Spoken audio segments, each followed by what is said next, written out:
This is Talking My Walking. I am Rodrigo Ribeiro, just another voice in the wilderness. Today I'm going to talk about what is the real difference between left and right. If you are a lefty, if you perceive yourself as a lefty, and but you do not you do not include class, the concept of class, in your politics, in how you analyze socioeconomic relations, power relations. I would say that you are merely a progressive, a person that wants to do good but doesn't understand the mechanics of power in a class society where wealth is power and power is control. So when people seek power, they need wealth. They need their own wealth, or they need the support of other people's wealth in order to achieve positions of power. And power is for control. That's what power is about, is to control resources, people, ideas, narratives, everything. Equality is not an abstract principle. Equality is related to real life conditions. In school, in health, in every equality is not about all of us being equal. Being left, it doesn't mean that you are against merit. What you are against is meritocracy, because meritocracy is just a belief system that basically tries to idolize individualism, to make it about the individual, about the ability, doesn't matter why, especially for business. Because competition for workers, and the lower you go in the class ladder, the worse it becomes. You compete for less. You become more like a slave. And the opportunities to live become not only, because if you have to live in a so-called free society, but you are always in survival mode, which means that you are basically worried to pay your bills, and worried if some extra expense comes that you cannot afford it. You are not free. There is no freedom. If there is economic inequality and power and the asymmetric power relations, there is no equality. There is no freedom. There is no democracy.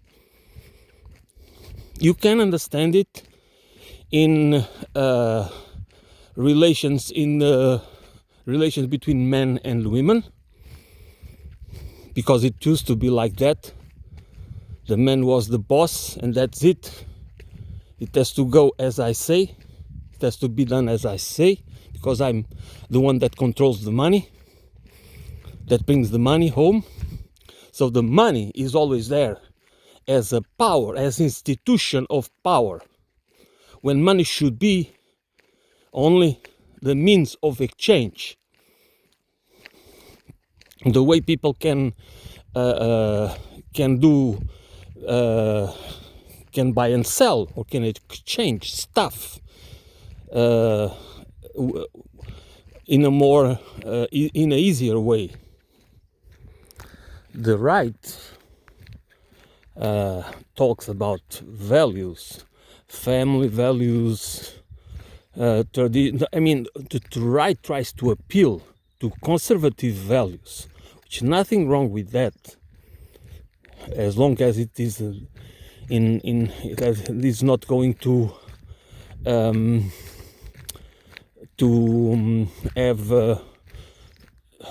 have some sort of to restrict the freedoms of other people. The thing is, and those conservative values are used, like against the immigrants.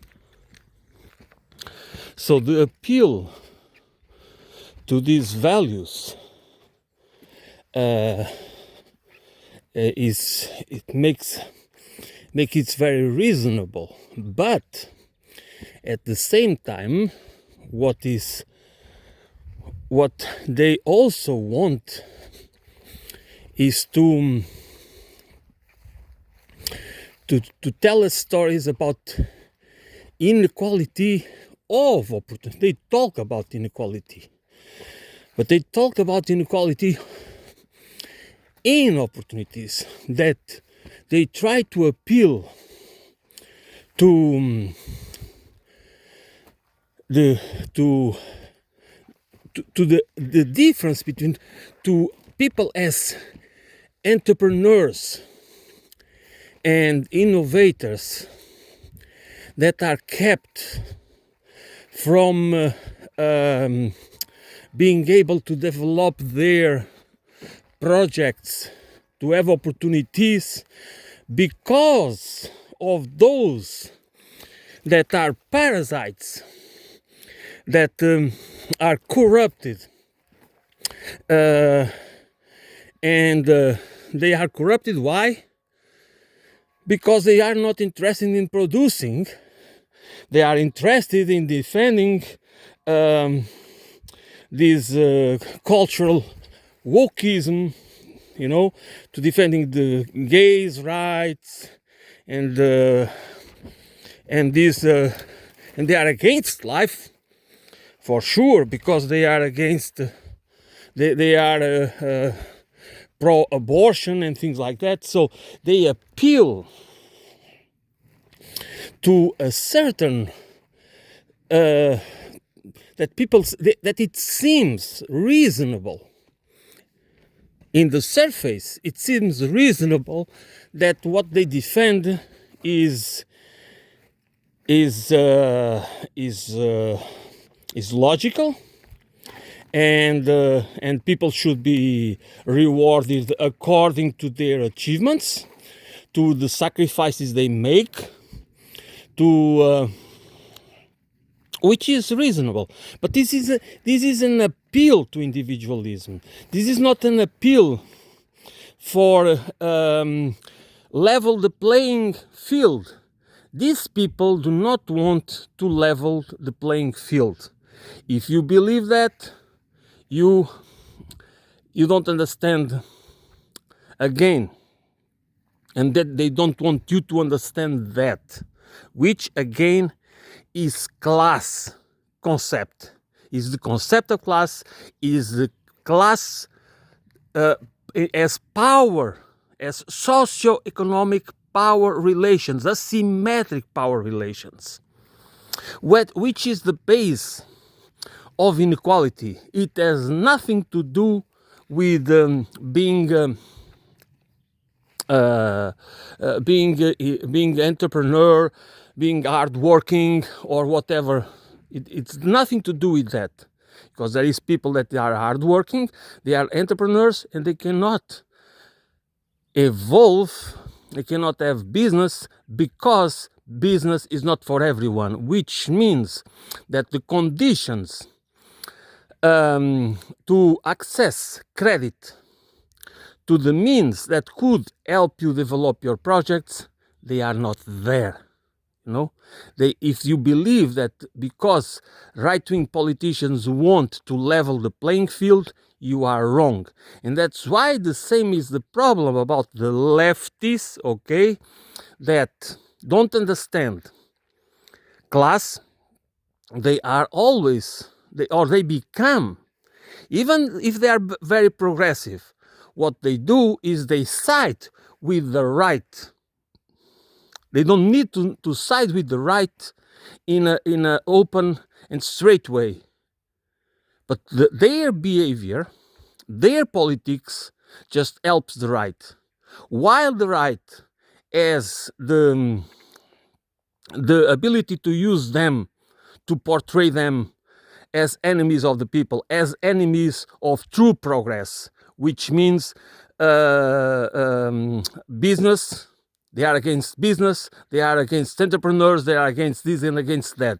When, in fact, they are helping them. And this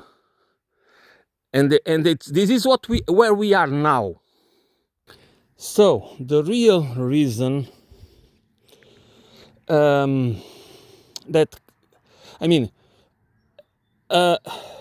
class, there is the concept of class needs to be understood also together with the concept of colonialism, imperialism, extractivism, exploitation, plunder, because without class or caste division, and this submission, voluntary or involuntary, is the basis for what I call imperialist civilizational paradigm, which is the default paradigm everywhere, and I try hard, or I do my best, to make people aware of it. Because these class relations, we need to understand how deeply anti-social, which means that is anti-human, because human beings are deeply social. And human beings need for their well-being equitable socio-economic and socio-cultural relations.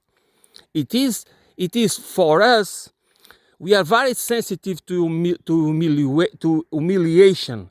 We are very sensitive to inferiorization and all those things, which means that many problems, many psychoaffective problems that we have, they come from dysfunctional socio-economic and socio-cultural relationships because of the asymmetry of power, not only, but in a great deal out of that paradigm. And that paradigm is the default not only of a capitalist system, it is the default system that gave rise to the imperialist civilization. And the right wing, the people with defend the right paradigm of society, they are the heirs. They are the ones that have inherit. They are the ones that want to propagate, to still have a civilizational paradigm, an imperialist civilizational paradigm. They might be nationalists, but they don't want. But when you believe in the righteousness of the accumulation of wealth, of inequality, you are imperialist by default because you are expansionist. Where do you get the resources to continue accumulating wealth? Where do you need to control more territory? You need to plunder other people's resources in foreign countries. So even if you are nationalist, you can have the paradox of being nationalist. You don't want your blood tainted, your cultural heritage tainted. But in other hand, to want the right wing, you want to continue to accumulate wealth and property and the primacy, which is an important point, the primacy of the proprietary rights. Okay?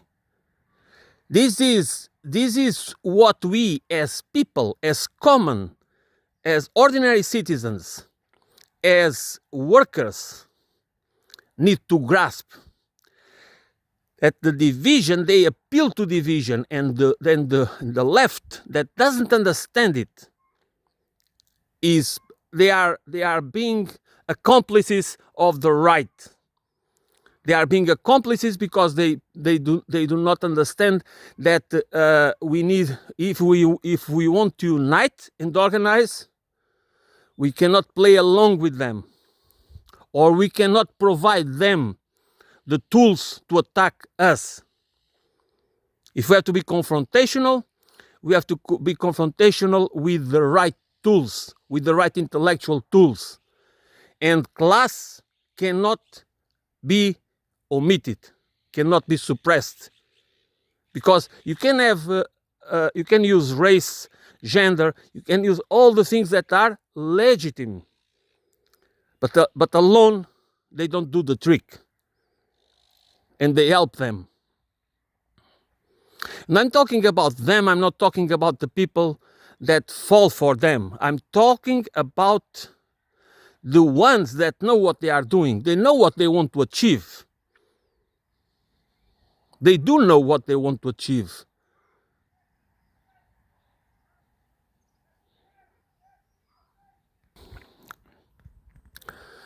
By appealing to individualism and the pursuit of self-interest,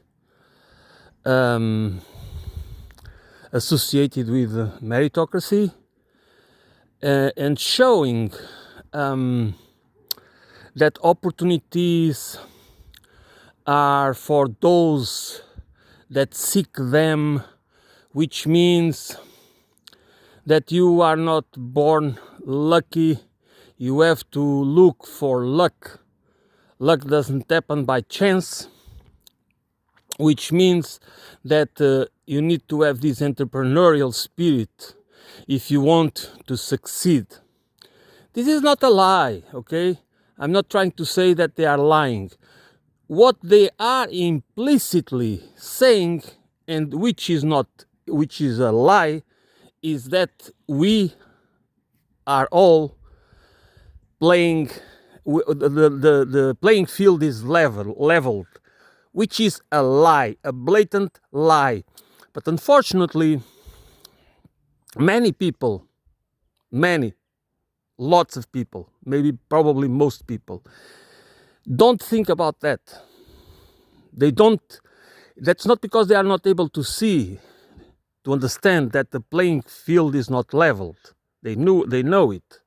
But since it's not discussed, it is assumed as if it is, when in fact it is not. What this means is that most of the time opportunities are for people that they might be hard workers. Okay, doesn't mean that people that achieve that they are successful and they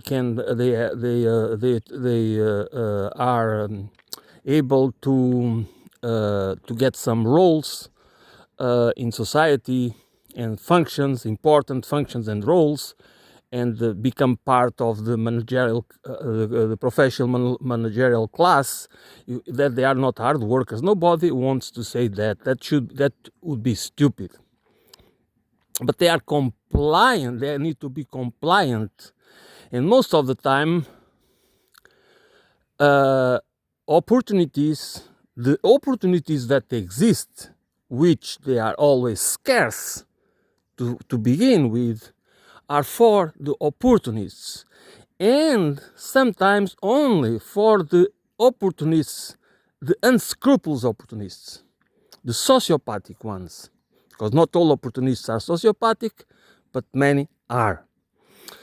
So, and if we don't understand these nuances and the class war and why certain people are allowed to succeed, because there is another layer that many people are allowed to succeed if they comply, if they are going to serve higher purposes, which means if they are going to serve the upper class or the 0.1%.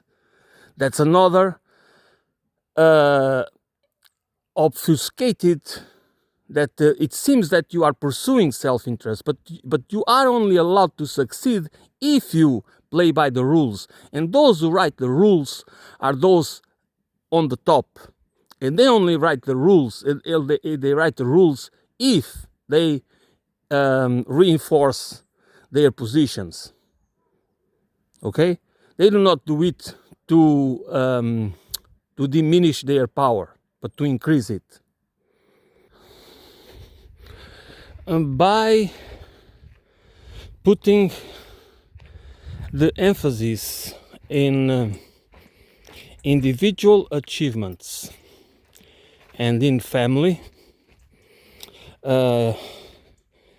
it makes it seem as if society doesn't matter, because society is just a random collection of individuals and families that each one is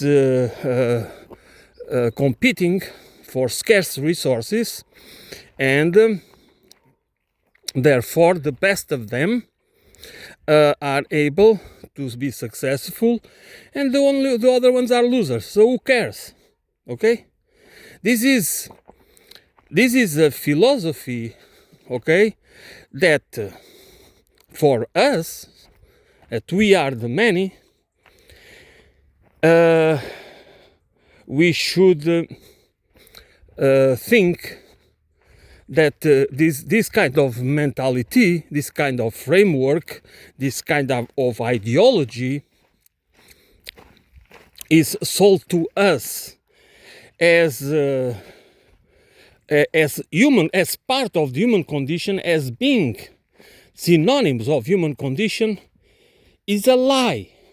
But is a lie, it is a lie with strings attached. And why? Because this is the lie that exactly makes us operate in a system that is against of the well-being,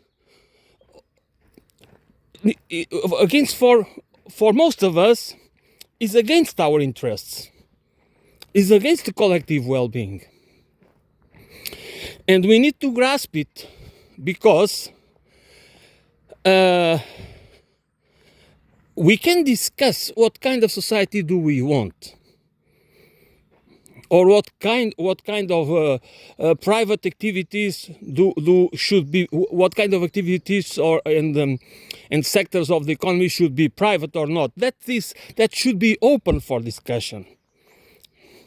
What should not be open for discussion is the idea that inequality is socioeconomic inequality is fair.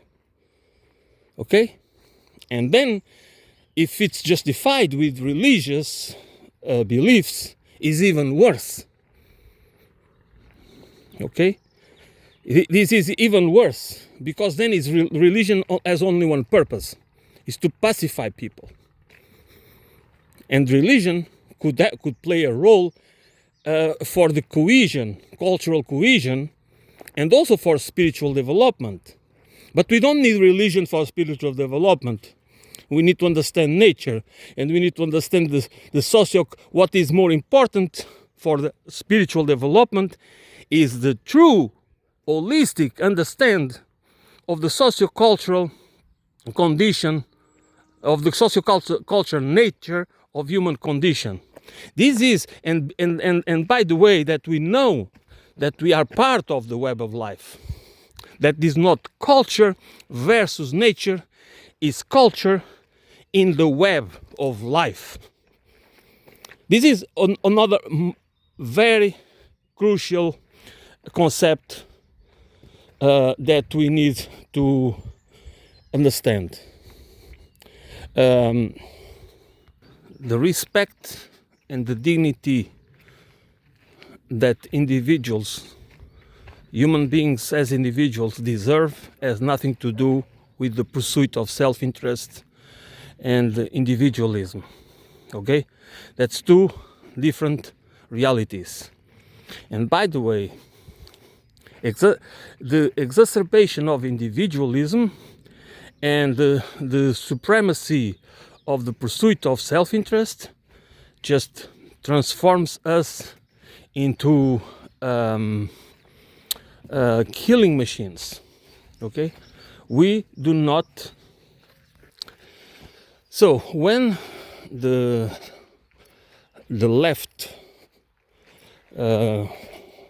left-minded people thinks about individual rights, which we need to think about that, human rights, individual rights, we need to, that's a very important issue, okay? But we need to understand that this, when we connect this with the proprietary rights, it becomes a problem.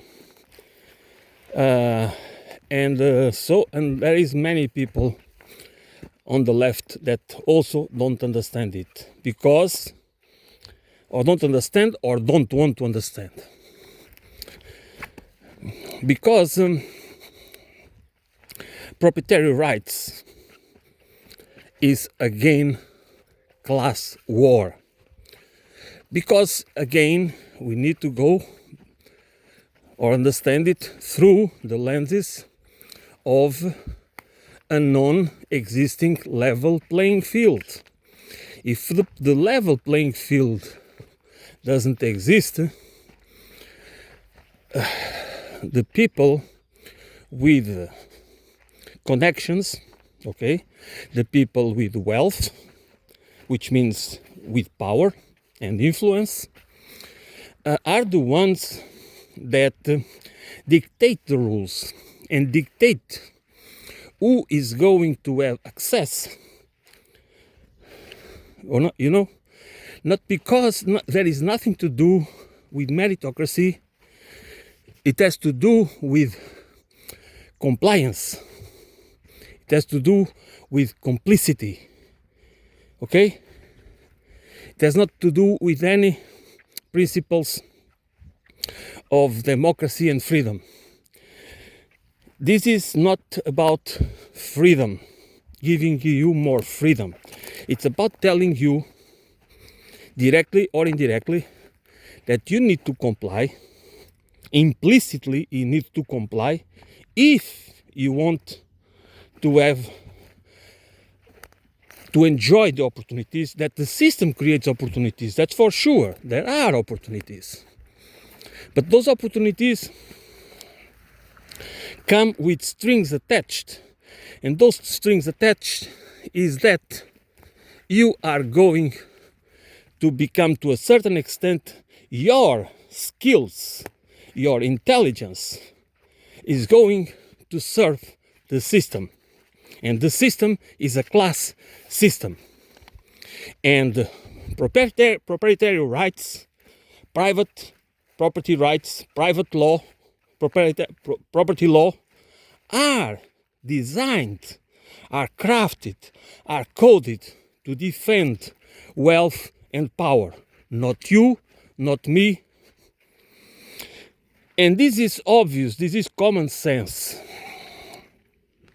But the problem of common sense, as Voltaire said, is not as common, is not very common, is not as common as it should be, okay?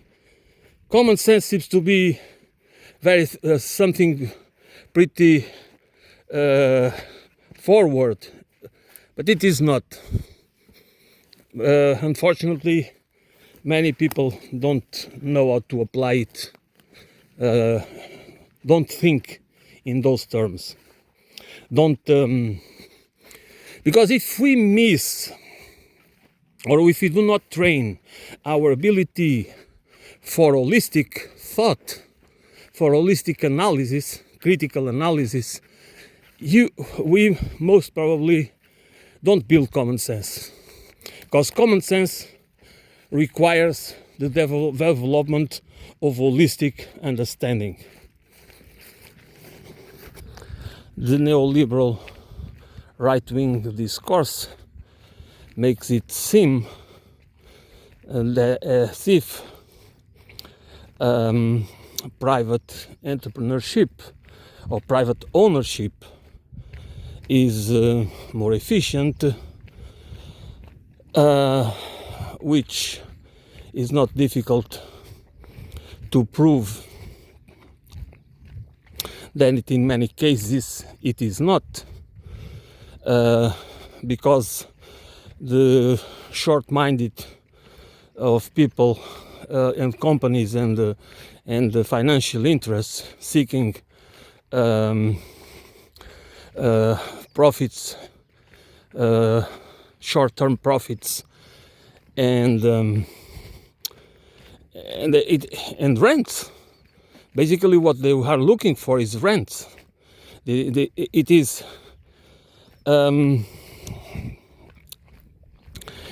more damaging than productive, and it is so many. It is very easy to debunk it. Does it mean that private entrepreneurship, and especially that there are services and also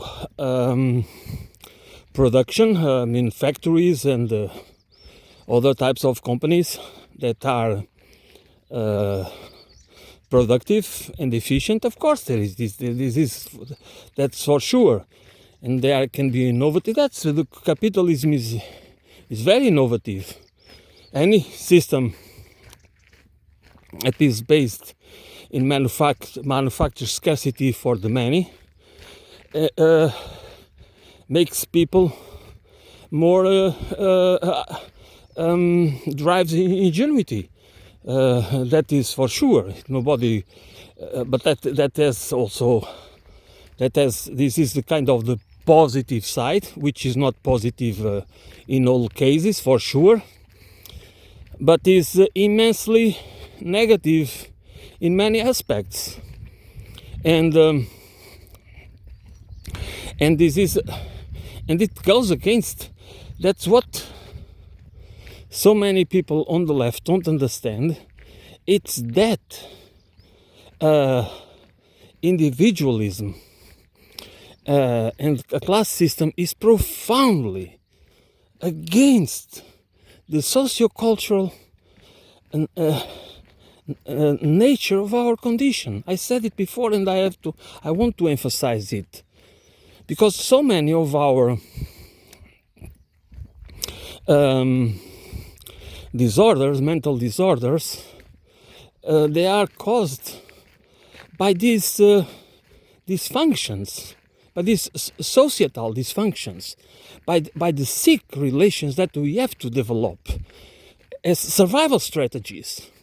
And we have to live alienated, and we build relations, commodified relations, and we become dependent on convenience and addicted to it, and we just become mentally sick.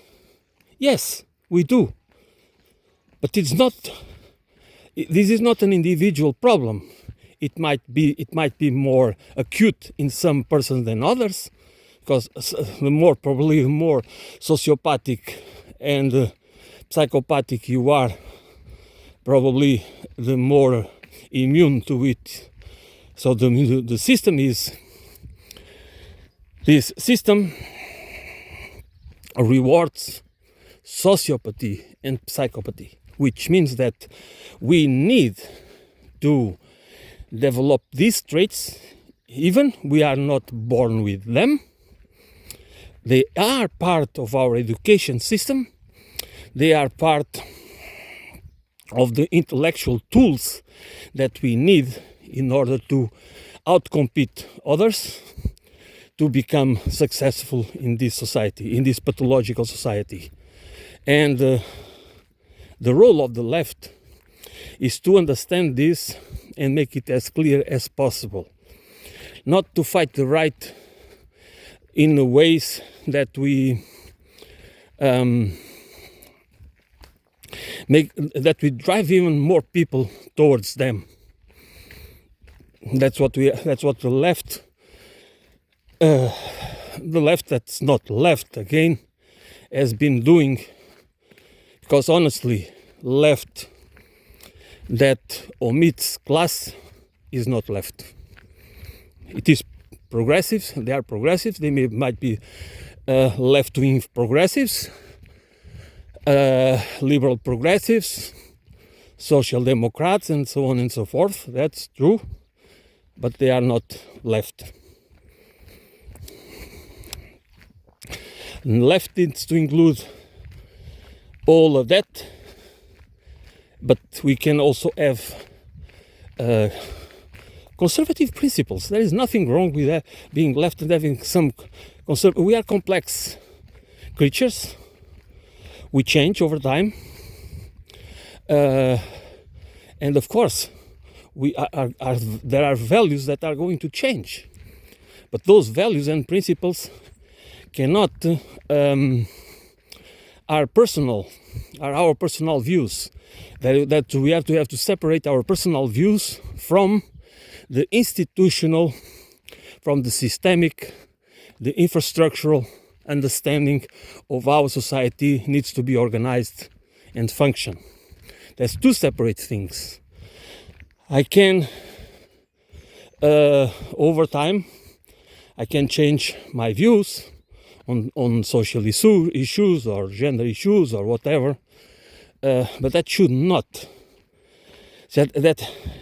That is one part of me that can be right or wrong, but the issues of socioeconomic and sociocultural cohesion and equality for a society, for a functional society, and for an ecological holistic civilization, they need to be grounded in us accepting the sociocultural nature of the human condition, not to distort it, not to weaponize it, not to instrumentalize it, in order to have a society that just a few, usually the worst among us, can control all of us. By controlling us through all, they control us and they modify us because they colonize us. They are parasites preying on on humanity. And the right-wing mentors, the strategists, they know how to exploit this, how to weaponize people against themselves, and we need to do our best to fight it. We are not fighting. We are not fighting the workers should not be our enemies, but they can become our enemies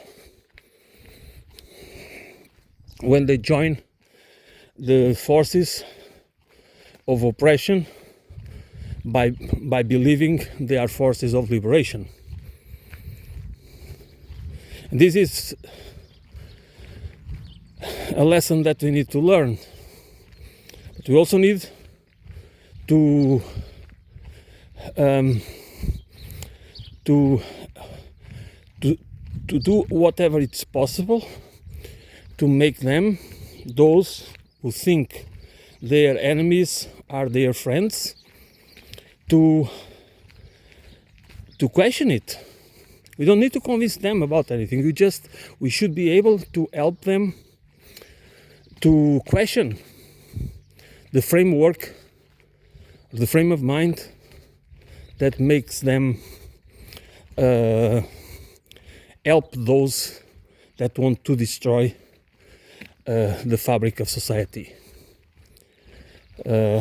Because they want to control, they want power, they want wealth, they don't want collective well-being, and they are willing to use all weapons, intellectual, institutional, cultural, all available weapons to do it. And it works for most of the time. And we need to do our best to see if we can reverse the tide, because it is needed. If we want to fight for a more humane society and civilization. Okay, this is all for today. Thank you for listening. I will be back soon.